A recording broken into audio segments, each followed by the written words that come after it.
Welcome to the Signet Radio Hour.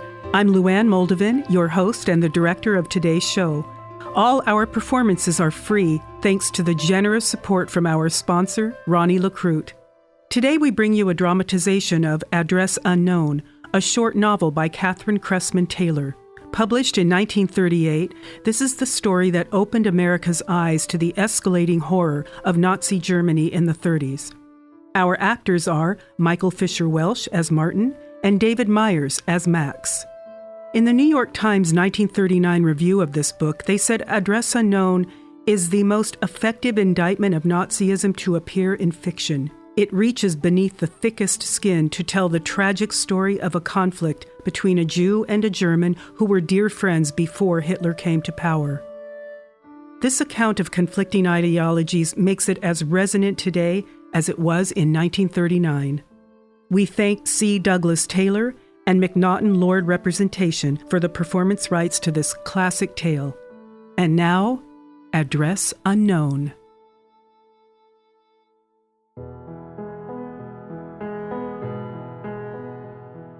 Schulze Eisenstein Galleries, San Francisco, California, USA, November 12, 1932.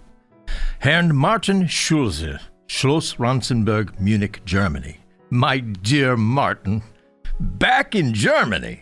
How I envy you! Although I have not seen it since my school days, the spell of Unter den Linden is still strong upon me. The breadth of intellectual freedom, the discussions, the music, the light-hearted comradeship, and now the old Junker spirit, the Prussian arrogance and militarism are gone.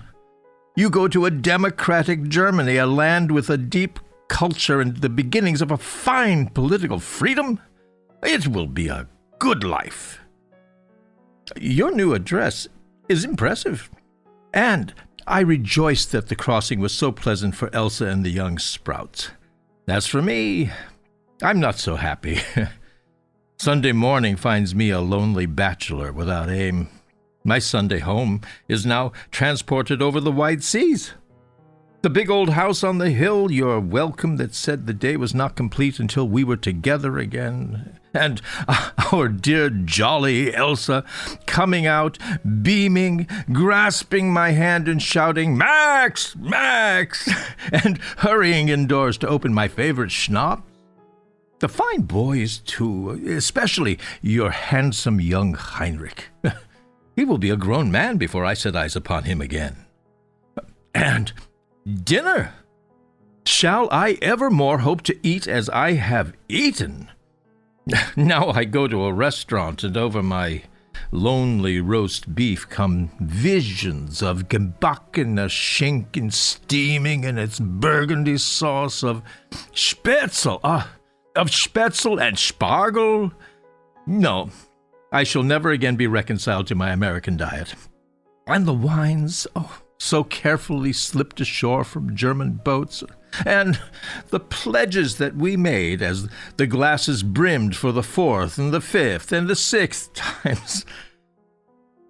Of course, you are right to go.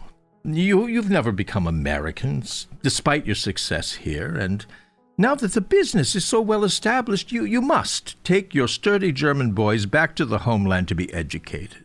Elsa, too, has missed her family through the long years, and they will be glad to see you as well. The impecunious young artist has now become the family benefactor, and that, too, will give you quite a little triumph. The business continues to go well. Mrs. Levine has bought the small Picasso at our price, for which I congratulate myself. And I have old Mrs. Fleshman playing with the notion of the hideous Madonna. No one ever bothers to tell her that any particular piece of hers is bad, because they are all so bad. However, I lack your fine touch in selling the old Jewish matrons.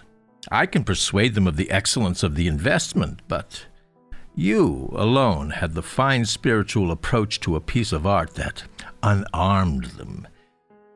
Besides, they probably never entirely trust another Jew. A delightful letter came yesterday from Grisel. She writes that she is about to make me proud of my little sister. She has the lead in a new play in Vienna, and the notices are excellent. Her discouraging years with the small companies are beginning to bear fruit. Poor child, it has not been easy for her, but she has never complained. She has a fine spirit as well as beauty, and I hope the talent as well. She asked about you, Martin, in a very friendly way. There is no bitterness left there, for that passes quickly when one is as young as she is. A few years, and there is only the memory of the hurt, and of course neither of you was to be blamed. Those things are like quick storms. For a moment you're drenched and blasted, and you're so wholly helpless before them, but then the sun comes, and although you have neither quite forgotten, there remains only gentleness and no sorrow. You would not have had it otherwise, nor would I. I have not written Grisel that you are in Europe, but perhaps I shall if you think it is wise, for she does not make friends easily, and I know she would be glad to feel that friends are not far away. 14 years since the war. Did you mark the date? What a long way we have traveled as people from that bitterness. Again, my dear Martin, let me embrace you in spirit and with the most affectionate remembrances to Elsa and the boys. Believe me, your most faithful, Max.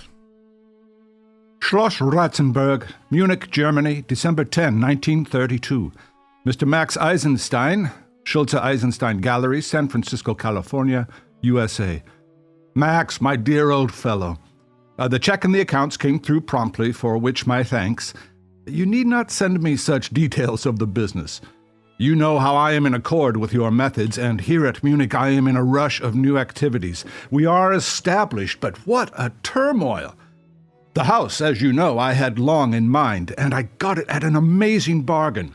30 rooms and about 10 acres of park, you would never believe it. But then you could not appreciate how poor is now this sad land of mine. The servants' quarters, stables, and outbuildings are most extensive, and would you believe it, we employ now 10 servants for the same wages of our 2 in the San Francisco home. The tapestries and pieces we shipped make a rich show, and some other fine furnishings I have been able to secure, so that we are much admired. I was almost to say envied. 4 full services in the finest china I have bought, and much crystal, as well as a full service of silver, for which Elsa is in ecstasies. And for Elsa, such a joke, you will, I know, laugh with me. I have purchased for her a huge bed, such a size as never was before, twice the bigness of a double bed, and with great posters in carved wood. The sheets I must have made to order, for there are no sheets made that could fit it. And they are of linen, the finest linen sheets. Elsa laughs and laughs, and her old Großmutter stands shaking her head and grumbles, "Nein, Martin, nein. You have made it so, and now you must take care, or she will grow to match it." "Ja," says Elsa, 5 more boys, and I will fit it just nice and snug. And she will, Max. For the boys, there are 3 ponies, little Karl and Wolfgang are not big enough to ride yet, and a tutor. Their German is very bad, being too much mixed with English. Elsa's family do not find things so easy now. The brothers are in the professions, and, while much respected, must live together in one house. To the family we seem American millionaires, and while we are far from that, yet our American income places us among the wealthy here. The better foods are high in price, and there is much political unrest, even now under the presidency of Hindenburg, a fine liberal whom I much admire. Already the old acquaintances urge me that I interest myself in administrative matters in the town. This I take under consideration. It may be somewhat to our benefit locally if I become an official. As for you, my good Max, we have left you alone, but you must not become a misanthrope. Get yourself at once a nice fat little wife who will busy herself with all your cares and feed you into a good humor. That is my advice, and it is good, although I smile as I write it. You wrote of Grisel. So she wins her success, the lovely one. I rejoice with you, although even now I resent it that she must struggle to win her way, a girl alone. She was made, as any man can see, for luxury and for devotion, and the charming and beautiful life where ease allows much play of the sensibilities. A gentle, grave soul is in her dark eyes, but there is something strong as iron and very daring, too. She is a woman who does nothing and gives nothing lightly. Alas, dear Max, as always, I betray myself. But although you were silent during our stormy affair, you know that the decision was not easy for me. You never reproached me, your friend, while the little sister suffered, and I have always felt that you knew I suffered too, most gravely. But what could I do? There was Elsa and my little sons. No other decision was possible to make. Yet, for Griselle, I keep a tenderness that will last long after she has taken a much younger man for husband or lover.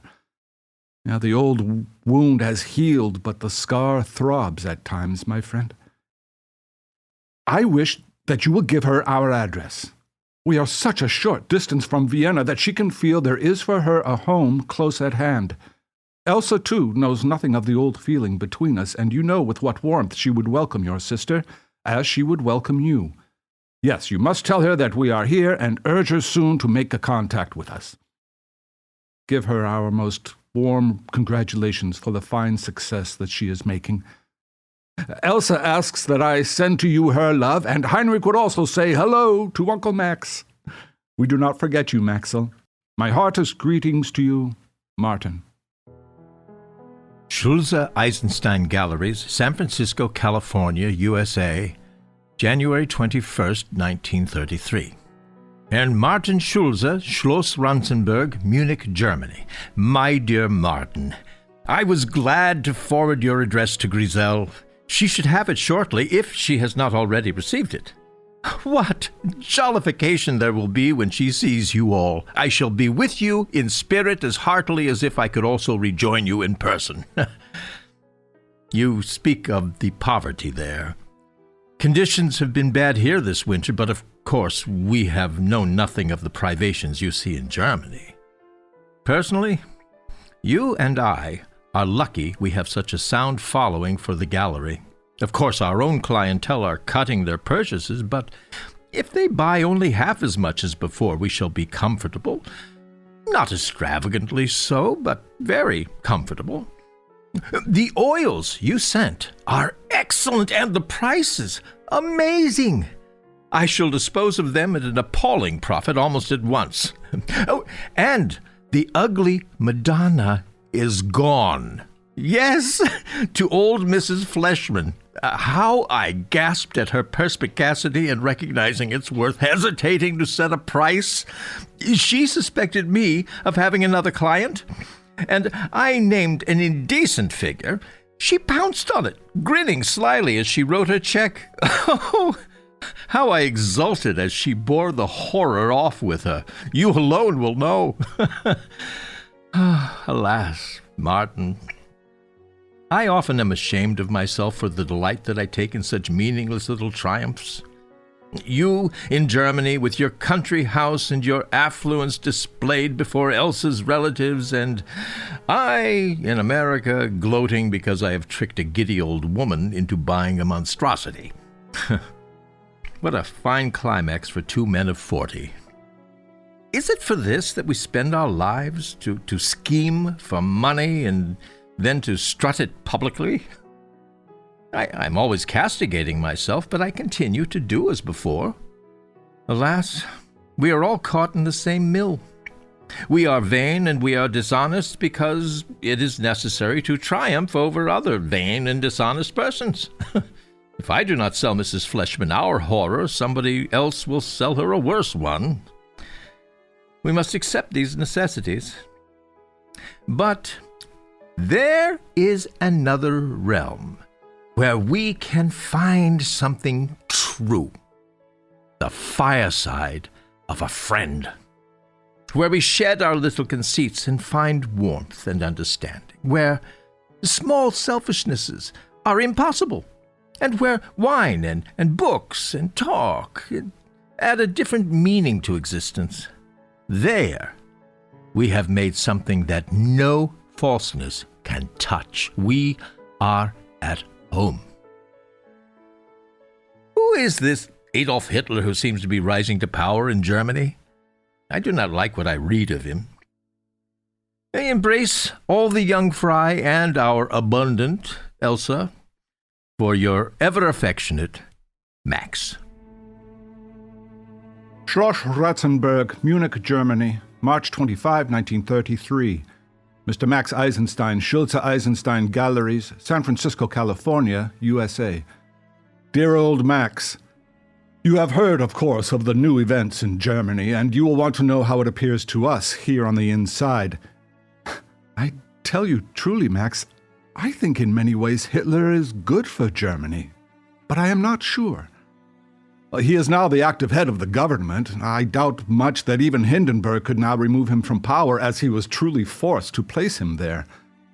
The man is like an electric shock. Strong as only a great orator and a zealot can be, but I ask myself, is he quite sane? His brown shirt troops are of the rabble. They pillage and have started a bad Jew-baiting. But these may be minor things, the little surface scum when a big movement boils up. For I tell you, my friend, there is a surge. A surge. The people everywhere have had a quickening. You feel it in the streets and shops. The old despair has been thrown aside like a forgotten coat.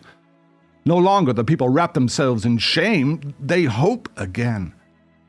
Perhaps there may be found an end to this poverty. Something, I do not know what, will happen. But a leader is found. Yet cautiously to myself I ask, a leader to where? Despair overthrown often turns us in mad directions. Publicly, as is natural, I express no doubt. I am now an official and a worker in the new regime, and I exult very loud indeed. All of us officials who cherish whole skins are quick to join the National Socialists. That is the name for Herr Hitler's party. But also, it is not only expedient, there is something more, a feeling that we of Germany have found our destiny, and that the future sweeps toward us in an overwhelming wave. We too must move. We must go with it. Even now there are being wrongs done. The stormtroopers are having their moment of victory, and there are bloody heads and sad hearts to show for it. But these things pass. If the end in view is right, they pass and are forgotten. History writes a clean new page. All I now ask myself, and I can say to you what I cannot say to any here, is the end right? Do we make for a better goal? For you know, Max, I have seen the people of my race since I came here, and I have learned what agonies they have suffered, what years of less and less bread, of leaner bodies, of the end of hope. The quicksand of despair held them. It was at their chins. Then, just before they died, a man came and pulled them out, and all they now know is they will not die. They are in hysteria of deliverance. Almost they worship him. But whoever the Savior was, they would have done the same. God grant it is a true leader, and no black angel they follow so joyously. To you alone, Max, I say I do not know. I do not know. Yet I hope. So much for politics. Ourselves, we delight in our new home and have done much entertaining. Tonight, the mayor is our guest at a dinner for 28. We spread ourselves a little, maybe, but that is to be forgiven. Elsa has a new gown of blue velvet and is in terror for fear it will not be big enough. She is with child again. Now, there is the way to keep a wife contented, Max. Keep her so busy with babies she has no time to fret. Our Heinrich has made a social conquest. He goes out on his pony and gets himself thrown off, and who picks him up but the Baron von Freische? They have a long conversation about America, and one day the Baron calls and we have coffee. Heinrich will go there to lunch next week. What a boy! It is too bad his German is not better, but he delights everyone. So we go, my friend, perhaps to become part of great events, perhaps only to pursue our simple family way, but never abandoning that trueness of friendship of which you speak so movingly. Our hearts go out to you across the wide sea, and when the glasses are filled, we toast Uncle Max. Yours in affectionate regard, Martin. Schulze Eisenstein Galleries, San Francisco, California, USA, May 18, 1933. Herrn Martin Schulze, Schloss Ranzenburg, Munich, Germany. Dear Martin, I am in distress at the press reports that come pouring into us from the fatherland. Thus it is natural that I turn to you for light, while there are only conflicting stories to be had here. I am sure that things cannot be as bad as they pictured. A terrible pogrom, that is the consensus of our American papers. I know your liberal mind and warm heart will tolerate no viciousness, and that from you I can have the truth. Aaron Silberman's son has just returned from Berlin, and had, I hear, a narrow escape. The tales he tells of what he has seen, of floggings, the forcing of quarts of castor oil through clenched teeth, and the consequent hours of dying through the slow agony of bursting guts are not pretty ones. These things may be true, as they may, as you have said, be but the brutal surface froth of human revolution. Alas, to us Jews, they are a sad story familiar through the centuries of repetition, and it is almost unbelievable that the old martyrdom must be endured in a civilized nation today.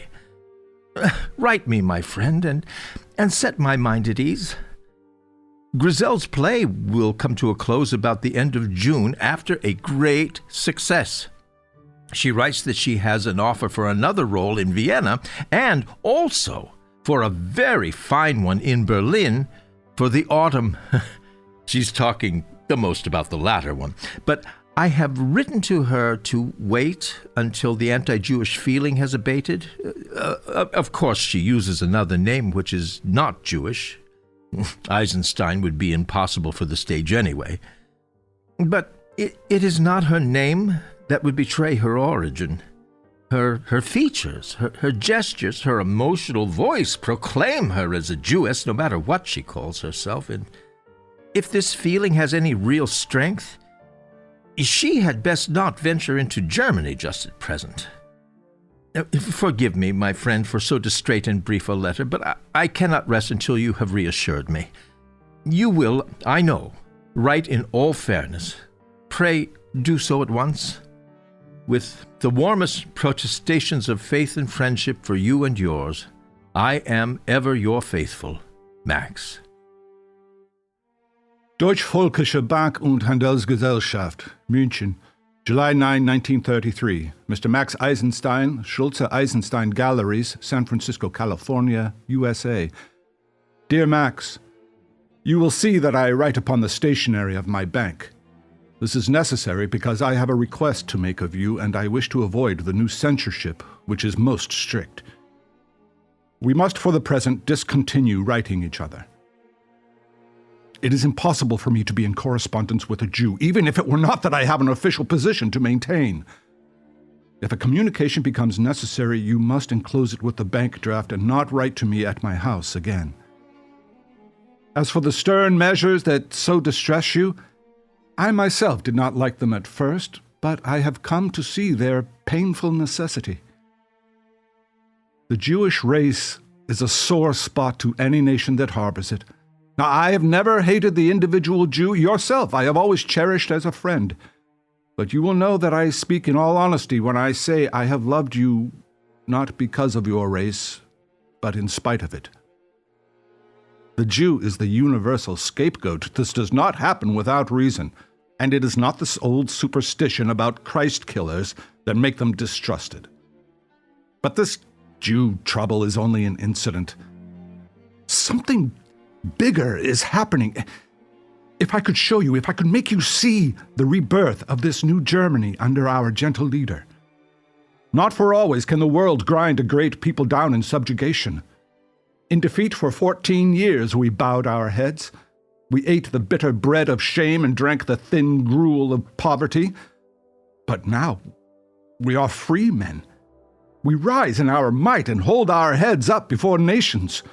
We purge our bloodstream of its baser elements. We go singing through our valleys with strong muscles tingling for a new work, and from the mountains ring the voices of Wodan and Thor, the old strong gods of the German race. But now, I am sure as I write, as with the new vision my own enthusiasm burns, that you will not see how necessary is all this for Germany. You will see only that your own people are troubled. You will not see that a few must suffer for the millions to be saved. You will be a Jew first and wail for your people. This I understand. It is the Semitic character. You lament, but you are never brave enough to fight back. That is why there are pogroms. Alas, Max, this will pain you, I know, but you must realize the truth. There are movements far bigger than the two men who make them up. As for me, I am part of the movement. Heinrich is an officer in the Boys' Corps, which is headed by Baron von Freischer, whose rank is now shedding a luster upon our house, for he comes often to visit with Heinrich and Elsa, whom he much admires. Myself, I am up to the ears in work. Elsa concerns herself little with politics except to adore our gentle leader. She gets tired too easily this last month. Perhaps the babies come too fast. It will be better for her when this one is born. I regret our correspondence must close this way, Max. Perhaps we can someday meet again on a field of better understanding. As ever your, Martin Schulze. Schulze Eisenstein Galleries, San Francisco, California, USA, August 1st, 1933. Herrn Martin Schulze, kindness of J. Lederer, Schloss Ranzenberg, Munich, Germany.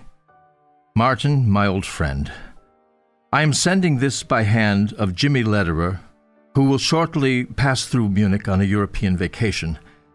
I cannot rest after the letter you last sent me. It is so unlike you. I can only attribute its contents to your fear of the censorship. The man I have loved as a brother, whose heart has been brimming with sympathy and friendship, cannot possibly partake of even a passive partnership in the butchery of innocent people. I trust and pray that it may be so, that you will write me no exposition that might be dangerous for you, only a simple yes. That will tell me that you play a part of expediency and that your heart has not changed, and that I was not deluded in believing you to be always a man of fine liberal spirit to whom wrongs are wrongs in whosever name they may be committed.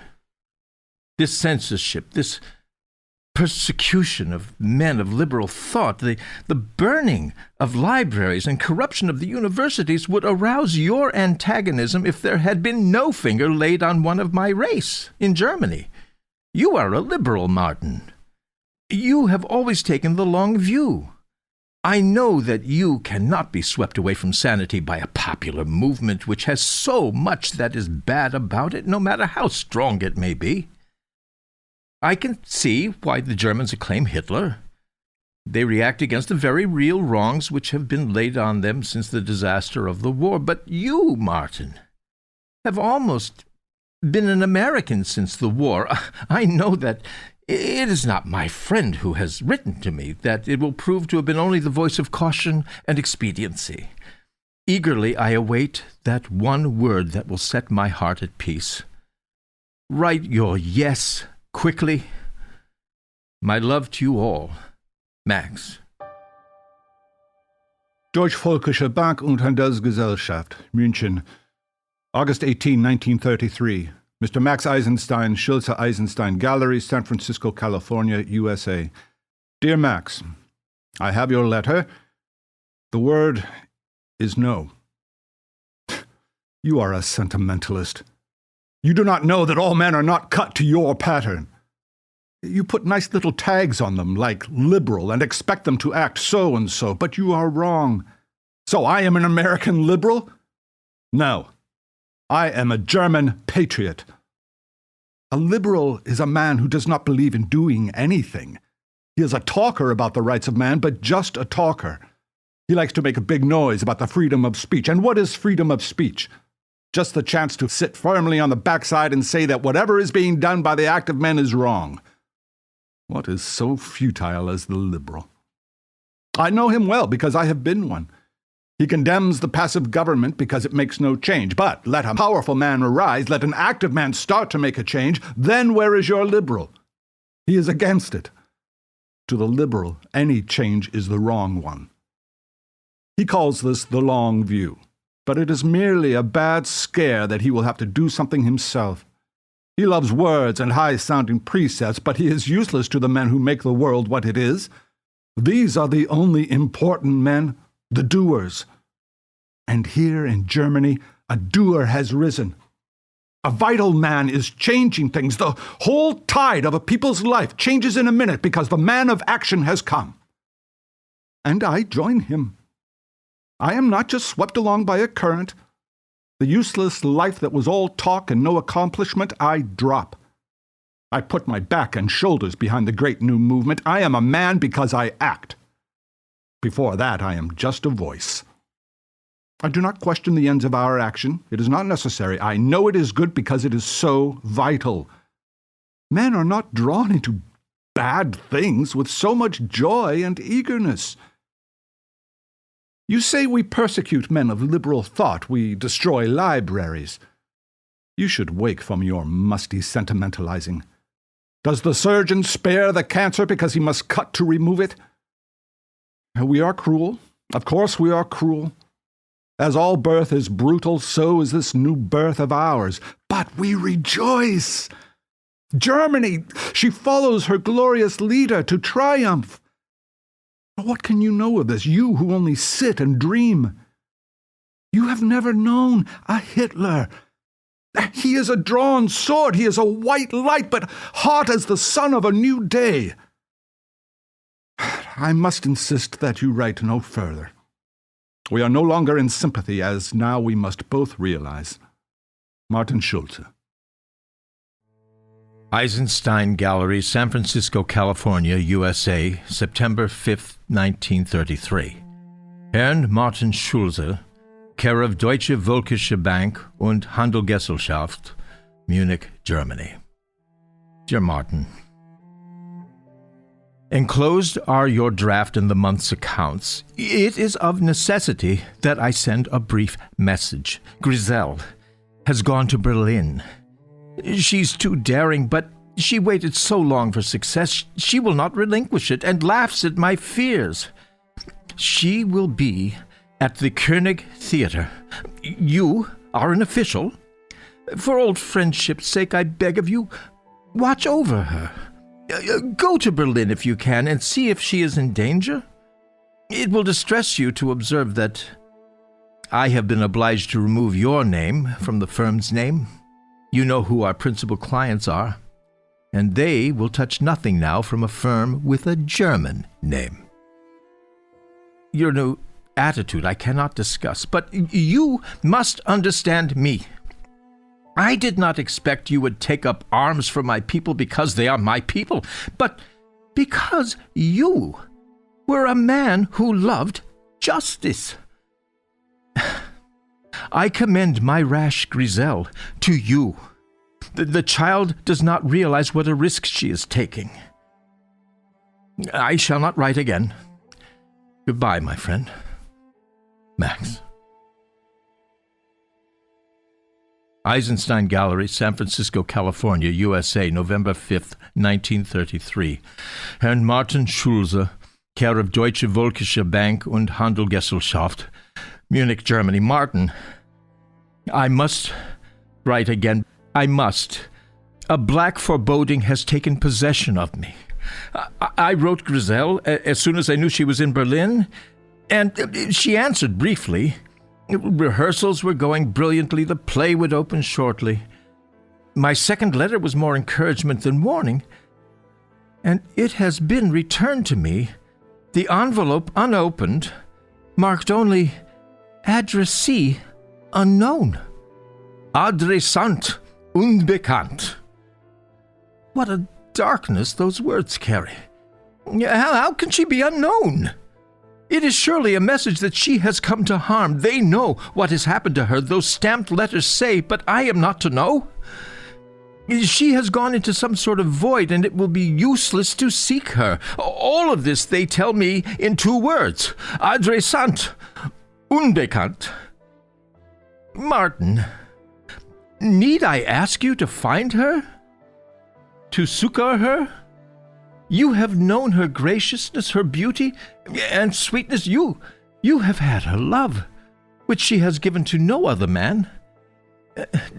Do not attempt to write to me. I know that I need not even ask you to aid. It is enough that I tell you that something has gone wrong, that she must be in danger. I leave her in your hands, for I am helpless. Max. Eisenstein Galleries, San Francisco, California, USA, November 23, 1933. Herrn Martin Schulze, care of Deutsche Völkische Bank und Handelgesellschaft, Munich, Germany. Martin, I turn to you in despair. I could not wait for another month to pass, so I am sending some information as to your investments. You may wish to make some changes, and I can thus enclose my appeal with the bank letter. It is Grizel. For 2 months there has been only silence from her, and now the rumors begin to come into me from Jewish mouth to Jewish mouth. The tales slowly come back from Germany. Tales so full of dread. I would close my ears if I dared, but I cannot. I must know what happened to her. I must be sure. She appeared in the Berlin play for a week. Then she was jeered from the audience as a Jewess. She was so headstrong, so foolhardy, the splendid child. She threw the words back in their teeth. She told them proudly that she was a Jewess. Some of the audience started after her. She ran backstage. Somebody must have helped her, for she got away from the whole pack at her heels and took refuge with a Jewish family in a cellar for several days. After that, she changed her appearance as much as she could and started south, hoping to walk back to Vienna. She did not dare try the railroads.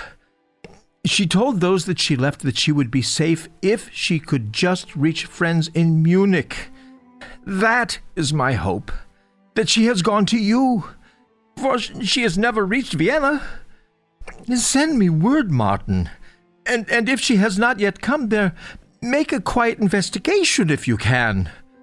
My mind cannot rest. I torture myself by day, by night, seeing the brave little thing trudging all those long miles through hostile country with winter coming on.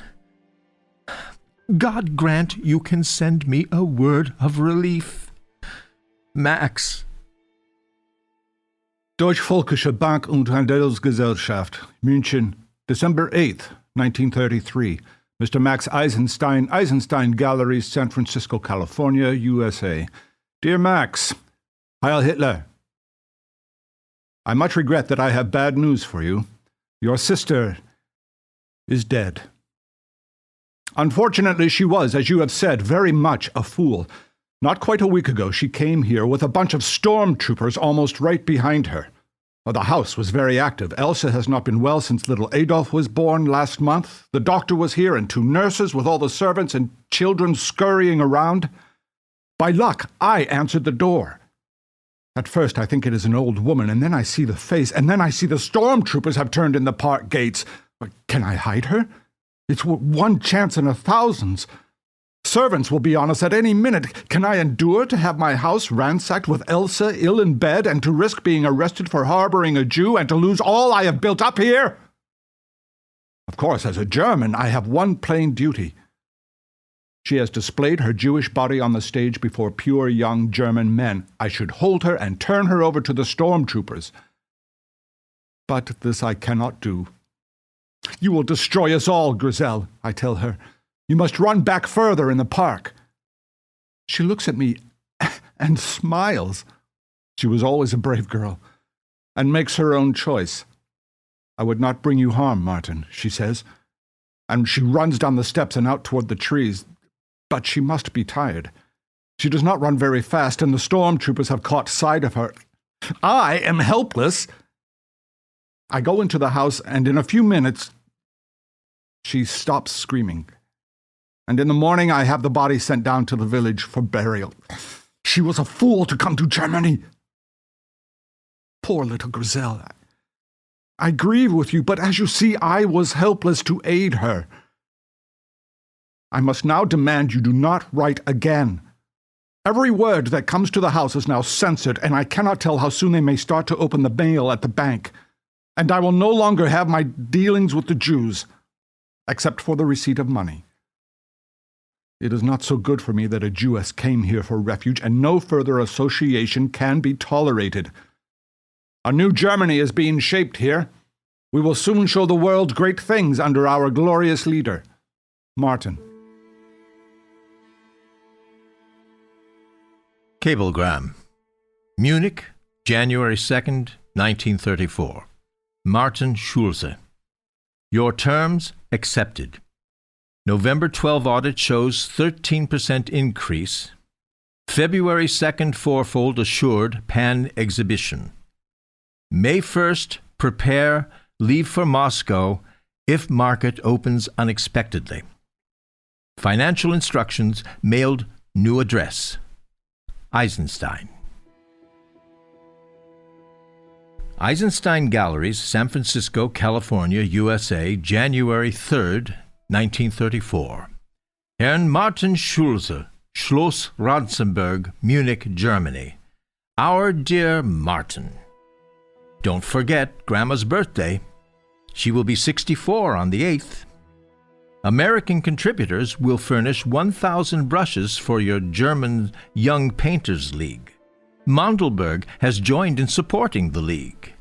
You must send 11 Picasso reproductions, 20 by 90, to branch galleries on the 25th, no sooner. Reds and blues must predominate. We can allow you $8,000 on this transaction at present.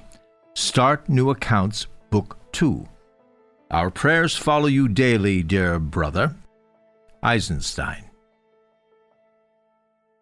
Eisenstein Gallery, San Francisco, California, USA, January 17, 1934. Herrn Martin Schulze, Schloss Ratzenberg, Munich, Germany. Martin, dear brother. Good news.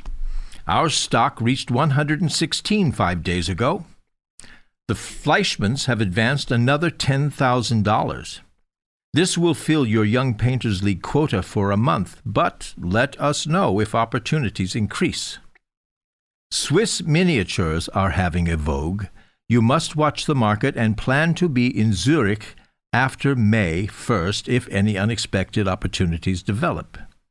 Uncle Solomon will be glad to see you, and I know you will rely heavily on his judgment.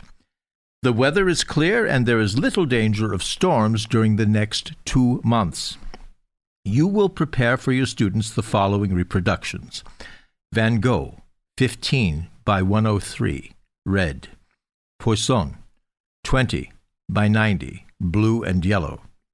Vermeer, 11 by 33, red and blue. Our hopes will follow your new efforts. Eisenstein. Eisenstein Gallery, San Francisco, California, USA, January 29, 1934. Dear Martin, your last letter was delivered by mistake at 457 Geary Street, room 4. Aunt Reba says, tell Martin he must write more briefly and clearly so his friends can understand all he says. I am sure everyone will be in readiness for your family reunion on the 15th. You will be tired after these festivities and may want to take your family with you on your trip to Zurich.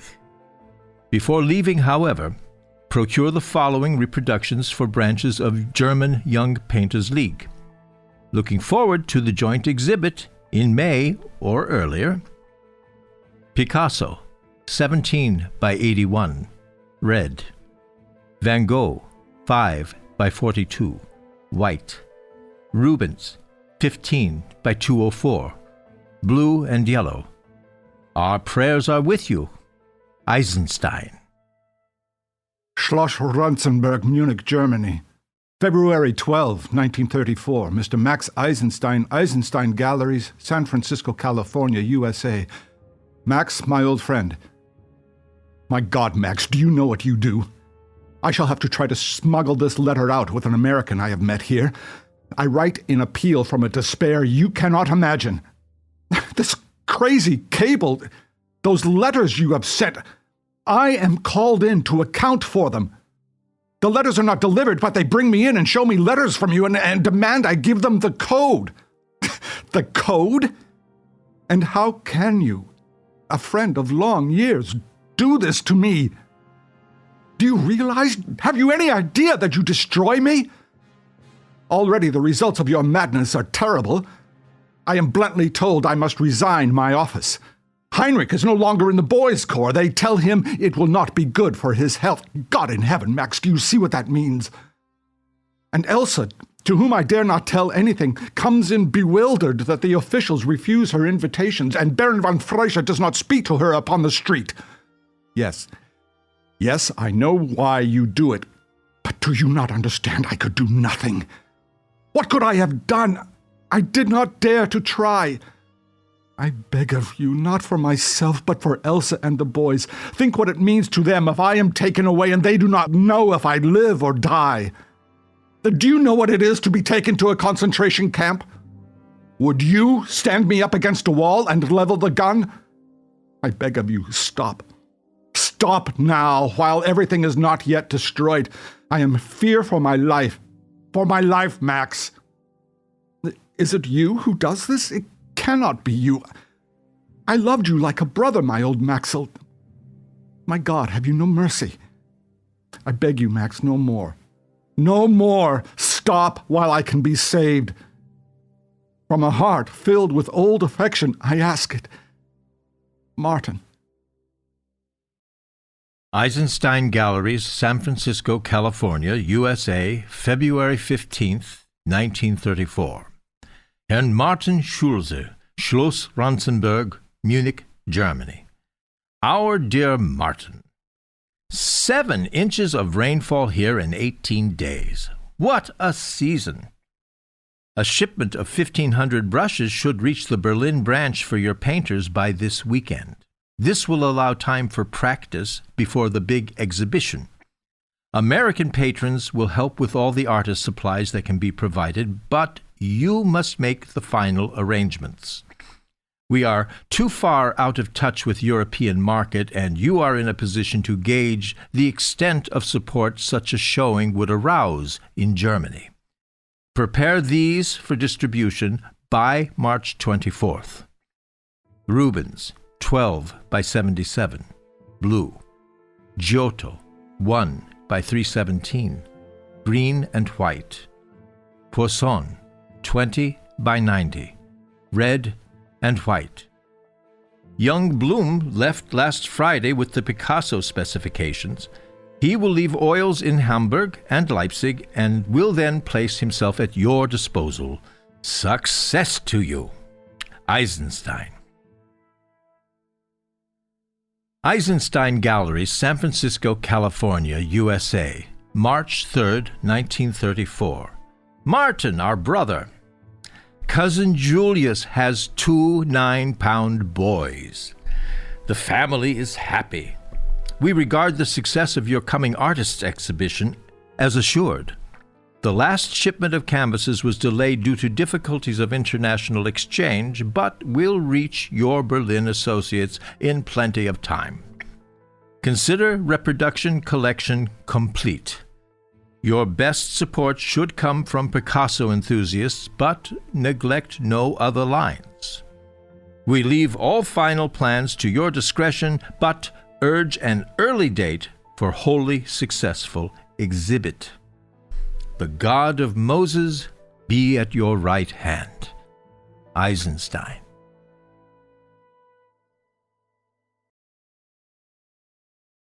Mr. Martin Schulze, Schloss Ronzenberg, Munich, Germany.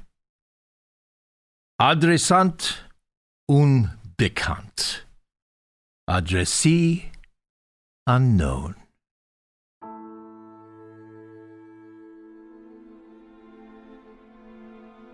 We hope you enjoyed our Signet Radio Hour presentation of Address Unknown. Now that you've heard this story, we invite you to listen to our companion conversation with Michael Z. Kahana, Senior Rabbi of Congregation Beth Israel, about how this story reflects the inhumane and frightening danger of racist ideology expressed through anti-Semitism, and to its pertinence to our reality today. To listen to the conversation with Rabbi Kahana, just return to the Signet Radio Hour page and click the conversation link. Our actors today were Michael Fisher-Welsh as Martin and David Myers as Max. Rodi Ortega created our sound design, Mike DiNapoli is chief engineer, Damian Staffen is our sound engineer and editor, Carol Ann Woolmett is our line producer, Cousteau Laddick is our production intern. All Signet Radio Hour broadcasts are recorded according to COVID guidelines at the studio at North Rim. Find out more about Signet Radio Theater and our upcoming presentations at signetproductions.com.